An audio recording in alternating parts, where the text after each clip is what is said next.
ब्रिजेश मार्च में घर आया था, जुलाई में फिर आने वाला था।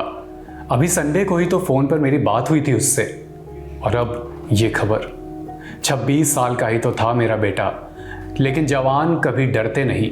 मेरा बेटा था तो क्या हुआ, किसी को तो सीमा पर जाना ही पड़ेगा ना, वरना देश के लिए दुश्मनों से कौन लड़ेगा। ये शब्द नीलिमा थापा के हैं। वो शहीद कैप्टन ब्रिजेश थापा की माँ हैं। जम्मू कश्मीर के डोडा में बीते दिनों आतंकवादियों और भारतीय जवानों के बीच जो मुठभेड़ हुई, उसमें कैप्टन थापा वीर गति को प्राप्त हुए। उनके अलावा नायक डी राजेश, सिपाही ब्रिजेंद्र और अजय भी शहीद हुए। जम्मू कश्मीर पुलिस के स्पेशल ऑपरेशन ग्रुप के एक जवान भी मुठभेड़ में वीर गति को प्राप्त हुए। सभी शहीदों को, उनकी कहानी को हम लगातार याद कर रहे हैं। अभी बात कैप्टन थापा की। सबसे पहले शहीद की माँ को सुनिए। वो आया था यहाँ पे मार्च को आया था एंड फिर मार्च के वापस चला गया था वो। फिर अभी जुलाई में आने वाला था छुट्टी, बट अभी ये सब इंसिडेंट हो गया। तो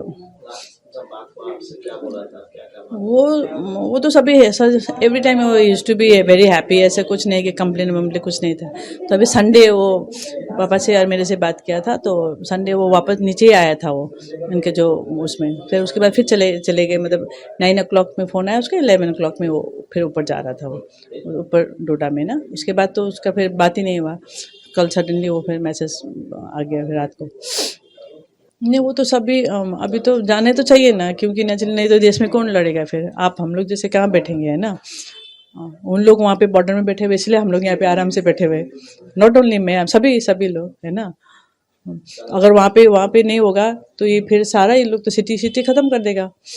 माँ के आंसू तक सूख गए हैं। बेटे के जाने का गम तो उम्र भर रहेगा, लेकिन ये बात भी जहन में है कि बेटा वीर गति को प्राप्त हुआ है, देश के लिए जान दी है। कैप्टन थापा की उम्र 26 साल थी, दार्जिलिंग के रहने वाले थे।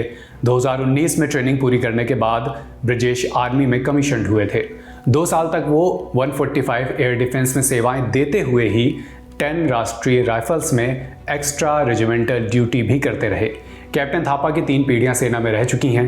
उनके पिता कर्नल भुवनेश थापा रिटायर्ड हैं। बेटे की मेहनत पर और शहादत पर पिता को गर्व है।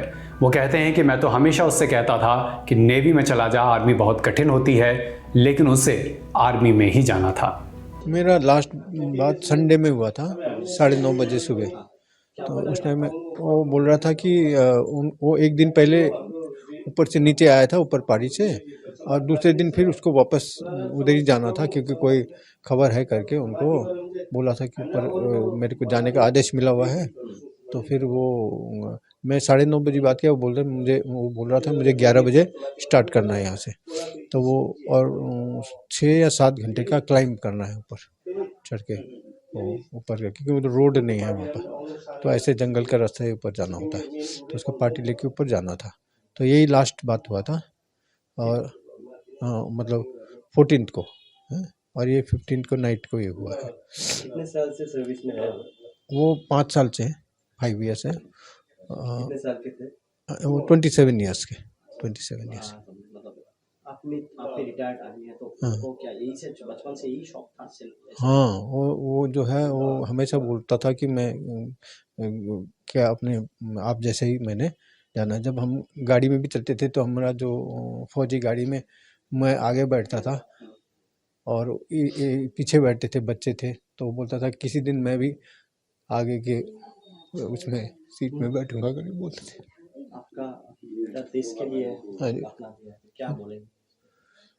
अभी ऐसा है कि अभी क्योंकि उसका इंटरेस्ट छोटे से फौज में और देश के लिए लड़ना था, तो उन्होंने अपना कभी वो ऐसे डरे नहीं, कभी वो झुके नहीं, और हमेशा जो है वो जो भी काम था वो अपना ठीक ठाक करता था, और जो भी बोला वो सही करता था।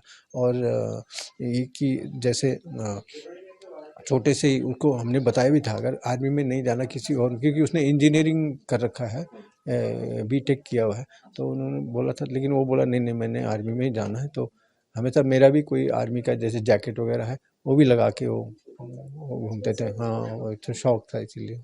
ऑपरेशन के बारे में भी जानकारी दे देते हैं। जवानों को 15 जुलाई की शाम करीब 7:45 बजे इनपुट मिला था कि जम्मू के जंगली इलाके में आतंकवादियों का मूवमेंट है। कैप्टन थापा के नेतृत्व में जवानों ने घने जंगलों में आतंकवादियों का पीछा किया। रात में इलाके को चारों तरफ से घेर लिया। जब आतंकियों को लगा कि वो घिर चुके हैं तो फायरिंग शुरू कर दी। 20 मिनट से ज़्यादा समय तक गोलियां चलती रहीं। इसमें कैप्टन थापा और 4 जवान बुरी तरह घायल हो गए। आतंकवादी अंधेरे का फ़ायदा उठाकर जंगलों में पहाड़ी इलाके की ओर भाग निकले। जवानों को अस्पताल लाया गया, जहां तड़के उन्होंने अंतिम सांस ली। उनकी शहादत को हमारी श्रद्धांजलि। इस ऑपरेशन से जुड़ी अन्य अपडेट्स हम लगातार आप तक पहुंचाते रहेंगे।